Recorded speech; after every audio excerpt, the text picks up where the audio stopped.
ಒಟ್ಟಾಗಿ ಪ್ರತಿಯೊಂದು ವಿಷಯಗಳನ್ನು ಸಮರ್ಥವಾಗಿ ನಿಭಾಯಿಸಬೇಕು ಅನ್ನೋ ದೃಷ್ಟಿಯಿಂದ ಇವತ್ತು ಈ ಒಂದು ಸಭೆ ಕರೆದಿರ್ತಕ್ಕಂಥದ್ದು.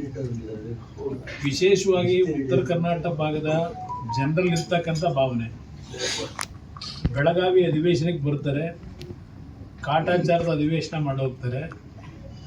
ಇದು ಆ ಭಾವನೆ ಏನಿದೆ, ಆ ಭಾವನೆಯನ್ನು ಈ ಬಾರಿ ತೆಗೆದುಹಾಕಬೇಕು ಅನ್ನೋ ದೃಷ್ಟಿಯಿಂದ ನಾವಿವತ್ತು ವಿರೋಧ ಪಕ್ಷದಲ್ಲಿ ಏನು ಮೈತ್ರಿ ಪಕ್ಷನ ಇಬ್ಬರು ಕೆಲಸ ಮಾಡ್ತಾ ಇದ್ದೇವೆ.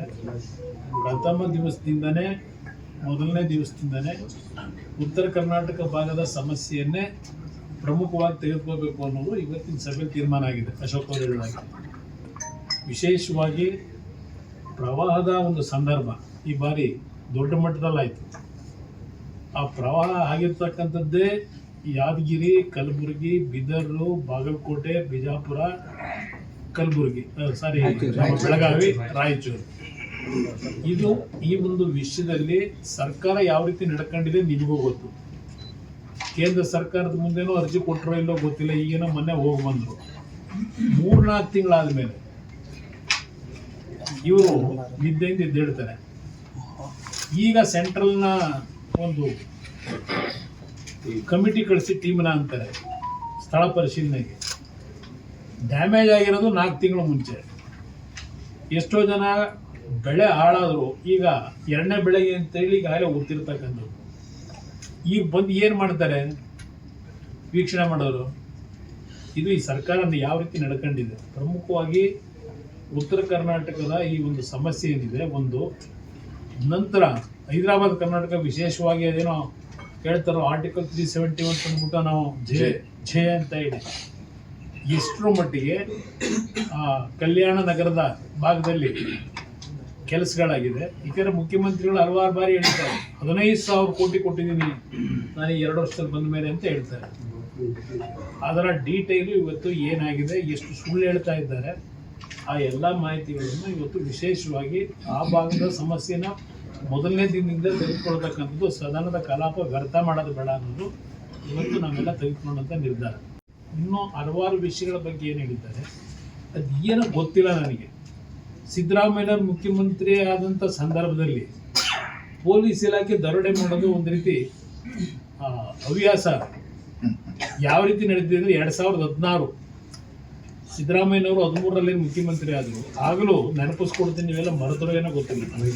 ಮೈಸೂರಿನಲ್ಲಿ ಬಿಳಿಕೆರೆ ಹತ್ರ ಒಂದು ಬಸ್ಸನ್ನು ದಾಳಿ ಮಾಡಿ ಬಸ್ಸಲ್ಲಿದ್ದಂಥ ವ್ಯಕ್ತಿ ಹತ್ರ 3 ಕೋಟಿ ದರೋಡೆ ಮಾಡಿದಂಥ ಪ್ರಕರಣ ನಾನು ಬಹುಶಃ ವಿಧಾನಸಭೆಯಲ್ಲಿ ಆ ಸಂದರ್ಭದಲ್ಲೂ ನಾವು ಚರ್ಚೆ ಮಾಡಿದ್ದೀವಿ.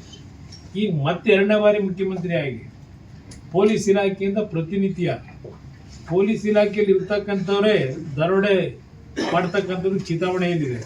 ಬಹುಶಃ ಮೊನ್ನೆ 7 ಕೋಟಿದು ಹೇಳಿದಾರಲ್ಲ ಅಶೋಕ್ ಅವರು, ಅದು ಯಾವುದೋ ಕಾರ್ನಲ್ಲಿ ಯಾವುದು GPS ಅಳವಡಿಸಿದ್ರು. ಆ GPS ಅಳವಡಿಸಿದ್ರಿಂದ ನಿಮ್ಗೆ 7 ಕೋಟಿ ದುಡ್ಡು ವಾಪಸ್ ಪಡೀಲಿಕ್ಕೆ ಆಯಿತು. ಎಲ್ಲಿದ್ದಾರೆ ಅಂತ ಟ್ರೇಸ್ ಔಟ್ ಮಾಡಿದ್ರು. ಬಹುಶಃ GPS ಇಲ್ಲದೆ ಹೋಗಿದ್ರೆ ಅದು ಎಲ್ಲಿ ಹೋಗ್ತಿಂತ ಗೊತ್ತಿಲ್ಲ. ಅದು ಸರ್ಕಾರದಿಂದ ಏನು ಅದಕ್ಕೆ ಶಾಬಾಷ್ಗಿರಿ ಅಂತಾರೆ ಒಂದು ಕಡೆ.